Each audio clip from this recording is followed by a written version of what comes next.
up, guys? We just landed in Auckland, New Zealand. We got Jana back here. We are heading to the track. We're going to be competing at D1 NZ this weekend. I'm really excited. It's an 18-hour time difference. It's a 22-hour flight. It was quite long, and I'm happy to be here. It's going to be a good time.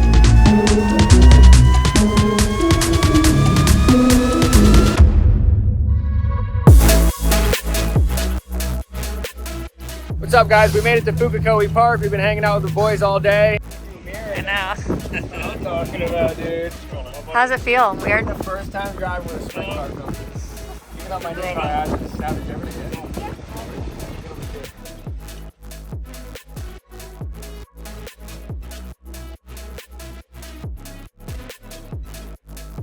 Here's Johnny's E46 right here. It's a right-hand drive BMW E46 with the TRD NASCAR V8 in it. Super sick, super responsive, and I'm really excited to drive it. It is my first time driving right-hand drive. I swapped over all my stuff on the simulator, try to get a feel for it, but I did all the preparation that I could for myself. So hopefully we're prepared. We are going out to do photos on track right now, and we're gonna have 2 15-minute sessions to practice. I think it's gonna feel good. So hopefully if we don't have to make a bunch of changes, that's gonna be our best case scenario. Johnny's gonna be competing on Friday in D1. And we're gonna be crewing for him, helping him change tires, whatever he needs. And then we're gonna be competing in Drift GP on Sunday. So we got a bunch of people from the US out here. We got Amanda Sorensen, Chelsea Denofa, Ryan Littoral, and a bunch of sweet cars. It's really cool to come out to New Zealand, a different country, and see this drift culture out here. A lot of competitive race teams and drivers. So we're gonna have a good time. But yeah, we're gonna go out to practice, see how the car feels. Sitting in the car, everything feels good. And yeah, we'll see what happens, guys. We'll have a bunch of in-car footage. We'll push hard. Hopefully we can do well.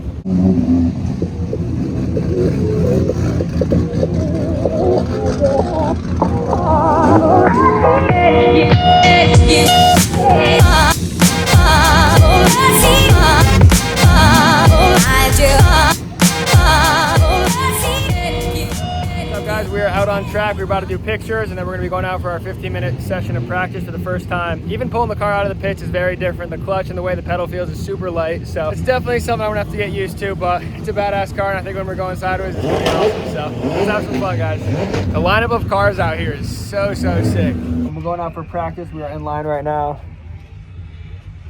Super excited. I think I'm going to take a sight lap for the first run. Maybe do initiation lightly, just because it is a 200-kilometer layout. Never driven this car. Take it easy, work our way into it slow. Don't want to hurt someone else's car. Big thank you to Johnny Lathem for letting me come out here. This is an awesome opportunity to be out in New Zealand driving with these guys. Hopefully the gear ratio and the car setup is solid. Let's go have some fun. It's a gnarly track. The lower class do some practice before us, so we saw how fast they were initiating. It's definitely pretty wild.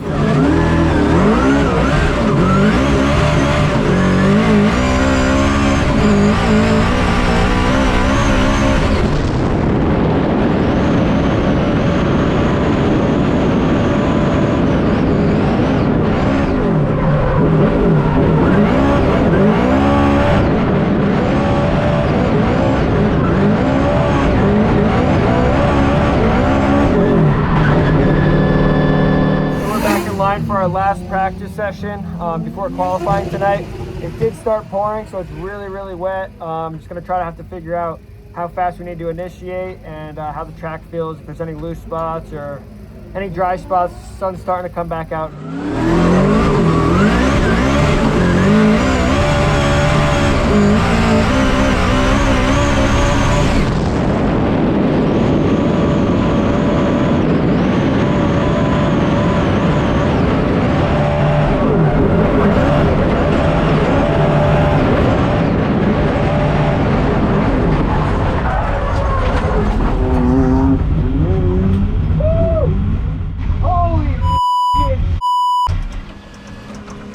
The first session of practice, I made 2 runs. I missed my sight lap, so it was kind of a sight lap my first run.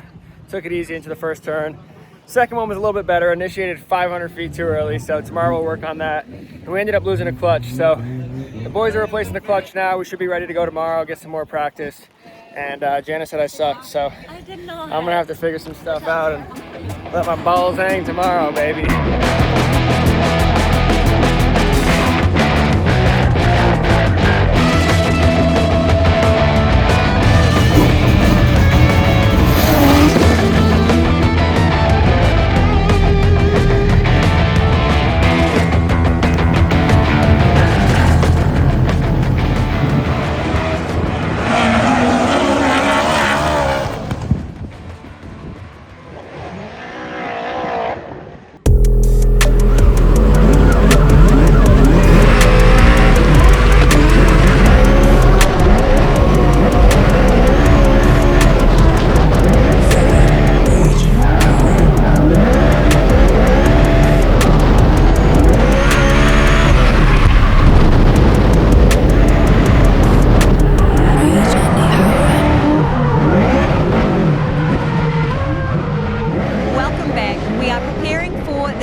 afternoon, and I'm joined by Connor O'Sullivan, who is one of our Formula Drift USA drivers here to represent the internationals.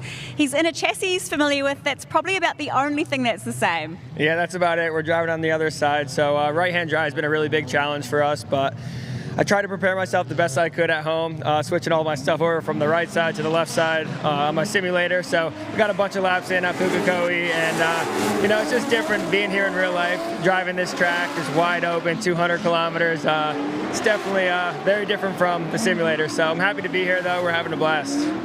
And the car that you're driving didn't compete in the competition yesterday. He's saving it all for you, and you're not even out there in practice. Yeah, Johnny said, hey, you're just going to drive the car all weekend. I can get more practice if he wasn't competing. So big thank you to Johnny and his guys. They've been awesome to us, and yeah, we're not going to do practice right now. We're having some clutch problems, and on my last 2 runs, when I initiated and pulled the handbrake, the car ended up stalling, and I kind of had to bump start it to stay in drift. So we're going to try to keep the car really cool, and we're going to just save it for competition. We got Darren Kelly, first battle, which I'm really looking forward to. We watched him in the US when he was in FD. Really, really good driver, and I know I'm going to have to push hard. It's going to be a really tough first battle, but I'm really excited for it, and hopefully the car stays together and we can put on a show for all you guys. Well, all the best. We can't wait to see it go down.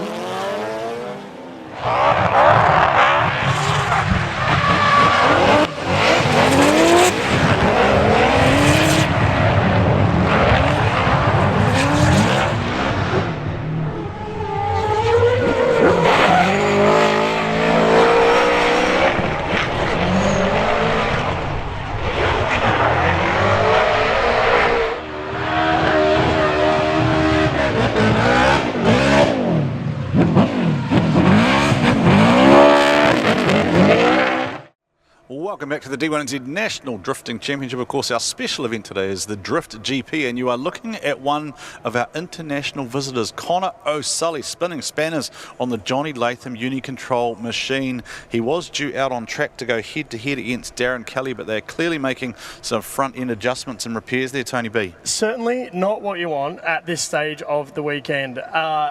This has come out of nowhere. He hasn't been on track for a little while. I didn't really see him even in practice. We had a short little practice session right before this top 16. I think he did go off backwards and probably hit a ripple strip quite hard in that final session.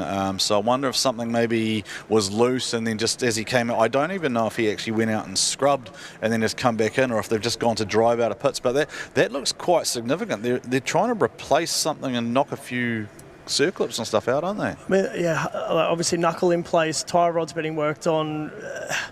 Yeah, that's a bit of work. I mean, are we time certain? Is there any issues with? Well, Darren, is there any rules for GP? Well, Darren, I think, is up there, and you are able to. Actually, I'm just being told by race control that because it is GP and it's exhibition, Connor O'Sullivan can actually change cars if he wants to. Wow. So as long as Darren is okay with it and doesn't wish to take issue, then Connor O'Sullivan could jump into another car. However, Connor O'Sullivan hasn't driven anything else this weekend to my knowledge, so it would be incredibly brave to jump in and take on Darren Kelly in an untested car. And he drives a BMW chassis back home as well, so that was obviously going to be the thing he's most comfortable in. Yeah, so the only other car really that's going to be suitable is Isaac Aldridge's car, and that's an LS-powered machine, and it's pro sport spec. So 4-time DK Darren Kelly sits waiting. You've gone from you might go from a TRD NASCAR motor to an LS motor from West Auckland. We are seeing everything this weekend, I'll tell you what. This is entertainment at its finest, Tony.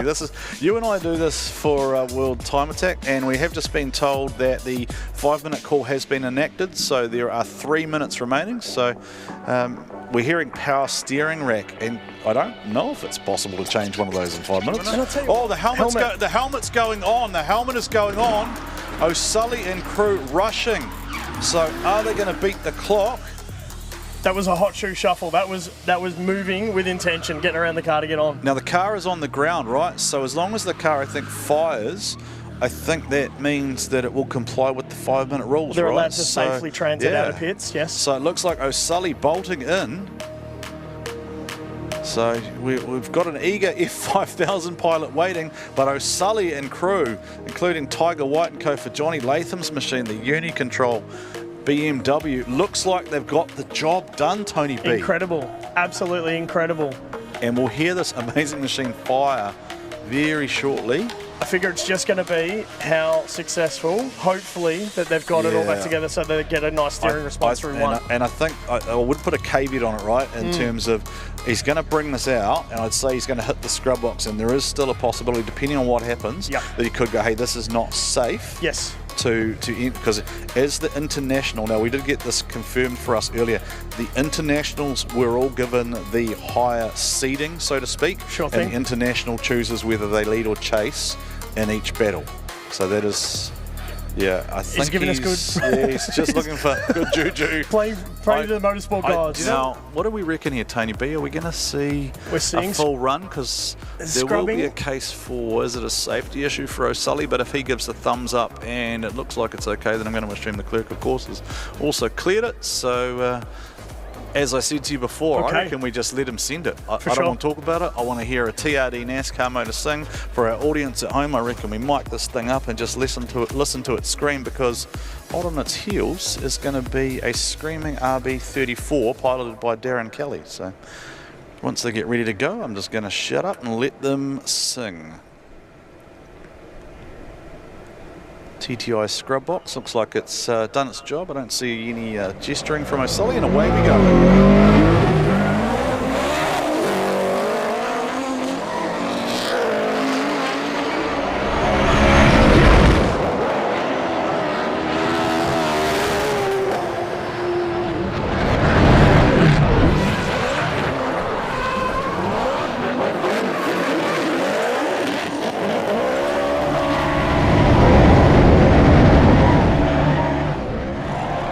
Tony Bishop, there may not be a better sound in drifting. I just wanted to listen to that bouncing off the fences. I just can't help but love that sound. And look, it looked like Sully was still having a little bit of a moment in the car, managing the steering. There's obviously still something going on. It was obviously deemed safe enough to run, but he's still really doing a lot of correction there. Darren Kelly just doing exactly what he needs to do, managing. Here, we just pushed a little bit too wide, grabbed a handful. Again, pushing wide, you can just see it's not as responsive. There's something going on there. So, look, good effort to get around the course, for sure. Yeah, and Darren Kelly is a surgeon.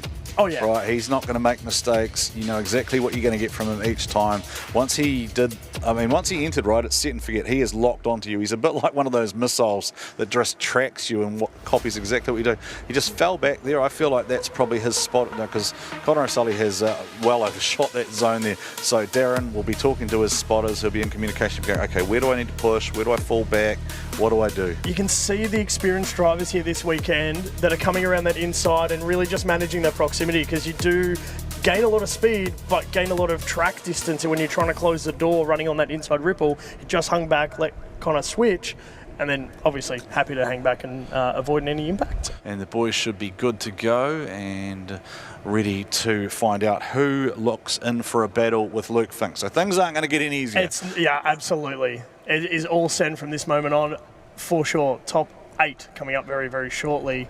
Well, if Connor O'Sully wanted to work out where he was in the pecking order, he potentially has Luke Fink, Laurie Herman, etc., all on the same side of the draw. So here we go. Darren Kelly, how fast can he push the R35? The big machine slides on out to that outer line, opens the door up for O'Sully to come back to the inside. Connor O'Sully trying to close up the proximity. Here comes O'Sully, drifts right up on the door, then has to fall back, puts a wheel off the inside there. Darren Kelly threw down the lead. The Dr. Darren Kelly in the house, opened the door up, and O'Sully proving why he is a Formula Drift pro in a unpredictable car. Tony B, you're speechless. Absolutely incredible to avoid such an impact, coming through at a rapid rate of knots. Let's have another quick look at the GT Radio replay. Darren Kelly really well set up, a really good switch here. Sully was going for it, wanted to close up on that proximity. Look, I tell you what, that would have been a hairy moment coming off the back of turn 1. So I think if you were trying to work out what the difference is maybe between the D1NZ drivers and the internationals from DMAC and FD, they do have the international drivers do seem to be able to close at a rapid rate of knots and then wind an angle without making contact. I think a lot of the Australian and New Zealand drivers, we almost see they overshoot, or as Kiske puts it, overspeed, and they make that contact contact, whereas Yes. the FD drivers seem very accustomed to sliding right up to the door but just not making that contact. And I think, yeah, adding the angle, adding the braking force, but the right amount of braking force while still on power and just really managing the distance. They do a very good job of that for sure. But, man, credit to Sully for not making contact. All right, so here's the side-by-side. Okay, so let's just take a look at what's happened here on the side-by-side. So Darren is back proximity-wise, but then there is definitely a wheel off the inside from Connor O'Sully, a wheel outside from Connor O'Sully in the lead. I mean, obviously lead position, Darren's really watching those front wheel attitude. You know, Sully's having to do a hell of a lot of work to keep it under control, and he's, I guess, using his experience to hang back just that little bit. All right, so waiting for a decision to lock in, and going through to the top 8 is Darren Kelly, DK.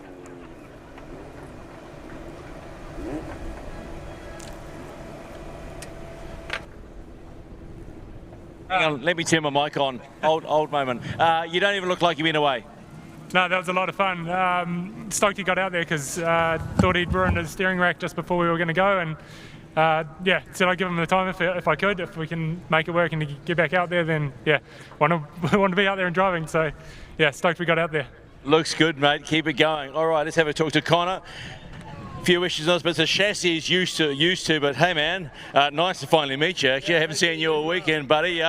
Sorry, it's been here and been and gone. But what did you make of that? No, that was an insane battle. We lost the clutch, so we skipped practice all day to save it for this competition. You know, going against him, we knew we had to put it on him hard. It was going to be a hard first battle, and we had to push hard. And the car, every time I pulled the handbrake, the car would stall. So when I initiated behind him in the chase position, car turned off. I had to pop start it with the clutch, and it happened again going into the inner clip. But you know, Johnny Lathem and all the other teams around here that came out and helped us and got this car back on track, it was absolutely insane. And I feel like the drifting culture is the same everywhere, and everyone's just hands-on. So I've had a great time out here, and I'd love to come back. Oh, you come back, mate. But by the way, that last run, that was epic. You're all over it. Yeah, I mean, I had barely any power steering, and I did what I could. I knew I had to put on a show for the crowd, and that's what we're here for. So, Mate, you put on a show. Come back again. yep, absolutely. We'll be there. See you soon. Thanks, man. See you guys in the next one.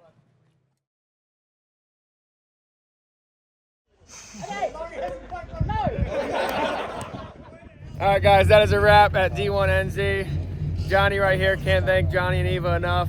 We had a blast, and the car had some problems, but Johnny was like, you know, throw it in gear, brake whatever you got to brake, drive it hard. We wanted to win, so I can't thank them enough. What an incredible weekend. It is over, though. We did get knocked out by Darren Kelly. When we were sitting at the line, I knew I had a clutch problem, so I was trying to keep the car cool, and right before we get called out to the burnout box, car starts smoking. I thought it was a throwout bearing. It ended up being, at the time, I thought it was a steering rack just pissing out power steering fluid. Lost all power steering. Came back to the pits. Darren said, hey, dude, I'm going to try to hold him back as long as possible, and they gave us a 5-minute timeout. So we came back to the pits, started pulling the rack out. Another team came over and said they saw that a fitting was leaking, so we started putting the rack back on, replaced the fitting. And, you know, we had teams from all over coming to help us, which is awesome. I feel like the drifting community is the same everywhere. We got the car back together in our 5-minute timeout. The power steering was really notchy. It was kind of there and it kind of wasn't there, which is really crazy to enter this turn at 200 kilometers. But going to the starting line, I was just turning the car lock to lock as much as I could, try to get all the air out of the system, and we hit the burnout box. I did a lead first. I mean, I held it wide open. It was probably 190 kilometers and hucked the car. It didn't feel great, but I tried to make it work. I did make a big mistake, almost went off track, but I did stay on track and put down a lead. And the energy was high, so it was tough to stay calm and really focus and take my time and try to fill out the track correctly. But going into my chase, I knew I had to put it on them, and that's exactly what I did. So when I went into outer zone 1, I pulled the handbrake, car completely shut off, stalled. It took a minute. It took a little bit longer than it has been earlier to start back up. Tried to get back on his door, transition, came through, and I was really coming in hot on him. So I pulled the handbrake a little bit, tried to slow myself down, and obviously the car turned off again. And I am literally looking at his dashboard like I am right up on him. Car starts back up, and then I transition. And I was really happy with the chase. It was aggressive, and I definitely put a show on for the fans. So that's what we came out here for. And Johnny's car definitely got some abuse this weekend. So big thank you to him. I really can't thank him enough, and hopefully he'll be coming to the US soon. I'll have a car ready for him and his lady, and we'll have a good time. But New Zealand, D1NZ, this has been an absolute blast, and I want to thank everyone that's been out here, all the team, staff, everyone that I've met out here. Everyone's been super, super cool, and we'll see you guys in the next episode. Peace.